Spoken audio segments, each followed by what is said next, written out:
Population ya quartier Mbandaka na Bumbu balembi transfo oyo balongola na cabine na bango eumeli bazali ko souffrir na likambo ya courant. Reportage à Benjamin Panzou, leader à Kalunga. Population ya quartier Mbandaka na commune ya Bumbu bakoma kaka na système ya felo ya makala bakable ya courant et koma singa sili koti pona bana ya mikie pe bakoma kosela nango baje ya Coca-Cola. Cabine oyo ya CD ekufa transfo ekenda esalaka lisusu te bakoma na molili moko souffrance ya courant insécurité kutu ndeko na bango ya mikolo nyonso. Yango wana lelo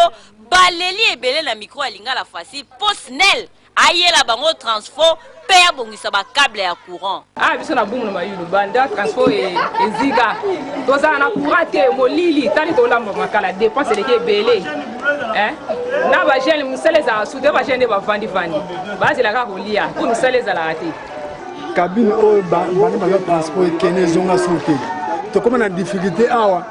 ba makala eza passe ba kono eza passe ba nzuru comme yinda chaque fois na poko kuruna ba vole comme partout. Population à quartier Mbandaka na commune ya Bumbu balobi ata soki transfo et surtout ba câble ba bosana te bota la ndenge ekita na se ndenge si katana balembi kosoma makala balembi kosoma pétrole snel atale la bango likambo yo po pasi ya courant et l'équipe faut qu'on yango kombo macha mabe penza.